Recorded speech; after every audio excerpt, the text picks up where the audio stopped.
চায়নার আবিষ্কার। দেখেন ভাই কিভাবে একজন মানুষ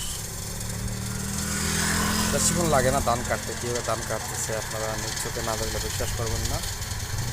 এই দেখেন কত সুন্দর করে ধান কাটতেছে। যে ধান কাটতে 4-5 জন মানুষ লাগে, আর এই মেশিন দ্বারা খুব তাড়াতাড়ি ধান কাটা হয়। এই যে আপনারা দেখতেছেন, এই দেখেন,